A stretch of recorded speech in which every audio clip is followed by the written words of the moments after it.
Thank you for visiting our channel. Today I came out to review and also quick unbox this awesome looking box. This is called S5 Pro and this is done by a company called Superbox. Now this video is YouTube friendly. If you want to watch the full video with everything included, visit our website or go to rumble.com. Links are going to be available at the bottom of the video. Again, it comes with 4GB of RAM, 32GB internal storage, plus a 5G network, a gigabit LAN, and on top of that, this comes with a Bluetooth remote called RC200. And I do not want to forget, if you haven't subscribed to our channel, click the subscribe button. Make sure you share this with your friends and family. Make sure you click the notification icon, select all, in order to get notified once we have a new video out. On top of that, if you have a question, drop them at the bottom of the video. We'll have to help you out ASAP. And don't forget to click the like button. It really motivates us to make these type of videos quickly with a little more detail every time. In here are all the components that are part of the box. It comes with this user manual, and once you open it, it has some information on specification, also package content, which we are just covering it right now, how to connect it to your TV, also your settings, Wi-Fi, Ethernet, and some troubleshooting steps. Very easy to follow. Also come with an HDMI cable and a power adapter. Now this power adapter is 5 volt 2 amps. This part will be connecting to the actual box, and this is how it looks. Also come with an awesome remote. Now this remote is Bluetooth and also IR, so the IR section always works if you do not want to connect it as Bluetooth. But what I like is that you will be able to control your TV as an IR connection too. And the information is engraved in the back on how you will be able to pair that part. And the power buttons are there too. Your color buttons, which is really good for when you want to watch TV. Your media player buttons are there too. Your navigation key with the OK in the middle. Home button, return key, the static mouse, and also the information buttons there. Now if you look a little bit down, you have volume up and down. You have the mic button so you can speak to it. We're going to test that out. Also the fast forward and the rewind. You also have the settings and also the menu button. Numeric buttons are in the bottom. You have one that is a dot, and then you also have the delete button. Their name is written really nicely in the bottom, and also their model number for this remote is RC200. If you look on sides of it, there's nothing here, and when you flip also on the other side, there's nothing, but you will be able to open the back very easily, and you can put 2 AAA batteries, which is not included in this box. Let's check out to make sure this remote works. Once the batteries are in, you can put the back on. And now in order to make sure this is working or not, you can use a camera. It doesn't have to be filming. You cannot see this part in a naked eye, and you have to press the button.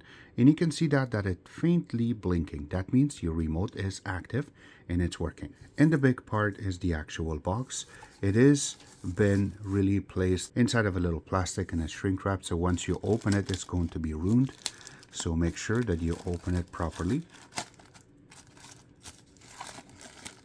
And here you go. So this is done so that way it doesn't get scratched up. And once you take it out, this is how your box really looks. So this is how the box really looks. I really like how they have designed it. It's always going to be the same, but this is a little bit different because this is totally made out of plastic. The other ones are also mixture of plastic. We're going to take the front part off so that way we can see it. So let's go around the actual box. I really like that how they have put the name on the top. It is plastic. I like that little cut that they have done, which brings a little bit detailing into it. When you go to the front part, you have a huge LCD, and in this way you can see what time it is and once it's turned on and more.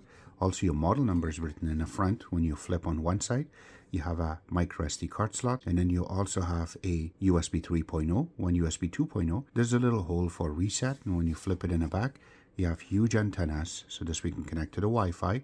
You have a DC connection, which is 5 volt 2 amp, and then you also have an IR extender, which is not included in the box.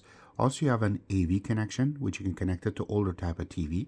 You also have a HDMI connection, a gigabit LAN connection, and also SPDIF or optical audio connection. So this way you can connect it to your stereo system. When you go to the other side, nothing but just little holes so you can breathe, and that's about it for the side. When you go to the bottom, you have a lot of holes for ventilation. You have your sticker for your serial number and MAC address, and also on the top it tells you which model number you have. Also there's information about your power supply, just in case if you ever misplaced it, that you can order more. Also where it's made, the FCC information is in the bottom. These are just logos. I don't see any writing underneath of it. There is 4 little rubber leg, so this way when you put it on the table, it doesn't move. It does move a little bit, but it's not as much as that if you put a heavy cable on it, so it moves the box itself. Alright, enough said about it. Let's get this connected. Again, for FCC purposes, we will connect the HDMI wire first and then the power. And as you can see, that changed to a time and it shows a little timer and there's a little blue light. That means it is turned on. So as soon as you turn it on, this is the first screen you're going to see. And yes, it will go through an animation. Alright, so on the main screen you have huge icons which will say Live TV, VOD, Playback, Browser, App Store, and Apps. At the bottom you do have some shortcuts that you can click on, and then you can add one of these apps. As an example, if I have to add Gallery, you just have to click on it, and when you press back it just shows up in the shortcut. But another part is Settings in the bottom. Then you do have Folder, so you can see more information. Also, if you want to wipe the back, so any apps that are running, you can click on it. Also, you can do speed test. You can delete apps. You can also click on it so you can use the mic on your remote. And also you have favorites, so you can click on it and all the favorites will come up. In the same way, you can add the apps that you like. And then also you have some information for customer service. So this way, if you need support, you can click on it and easily you can talk to them via your phone by just scanning the screen. And then right beside that, you have the MAC address, which mine is blocked. And then the model number, and then you have date and time, which is not correct yet. If you look on the top part of the screen towards the right, you have the weather. Also, if you're connected via LAN connection or Wi-Fi, and then your Bluetooth is on or off. Alright, so now let's go through and do some testing. Number one we're going to launch is YouTube. Now by default it shows it as 1080p. When you click on it, then you can change it to 4K. Takes a couple of seconds for it to change, and you can see that the video is still there. The sound is in the background, you can hear it too, but it didn't change to a lower resolution, which we are always worried about. This box does the work perfectly on 4K. Alright, enough said about it. Let's go a little bit geeky inside. Alright, you can see that this is 1080p and there is 0 frame drop, and you can also see that this is current optimized on 4K on 60 frames per second, and the codecs that is using right now is VP9 and also OPUS. But again, the color is vibrant and it is non-stop. There's no pixelization or there's no kind of freeze to talk about. Now the next thing we're going to launch will be AIDA64. The first thing it will come up, it says manufacturers Google, but the name is correct, which is Superbox S5 Pro. Now if you scroll down a little bit, you can see that this is 4 GB of RAM, and how much is running, how much is available. On top of that, the internal storage on this is 32 gigs, so roughly 23.47 is available. The rest of them has been taken care of by the actual partition, the actual OS sitting as a recovery, and on top of that, the rest has been taken care of by some of the apps that we have installed and some cache when you're going into an app. The rest of them is available. And then the one on the bottom, I have a 16 gig storage, so we can play videos, is connected to this. And the Bluetooth on this, it says 4+. CPU, you can see that it is Allwinner H313 and H616. It is a quad-core processor running on 1512 megahertz, and all the cores that are running and the ones that are sleeping, and it exceeds all the way to the end, but it comes back normal. The CPU utilization is roughly about 20%.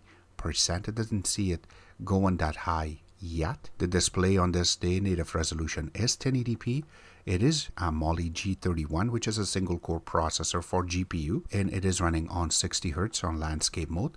And if you do have some games, it will run perfectly on this box because it is running OpenGL 3.2. Now, the network itself is 5G network, and you can see that it says supported.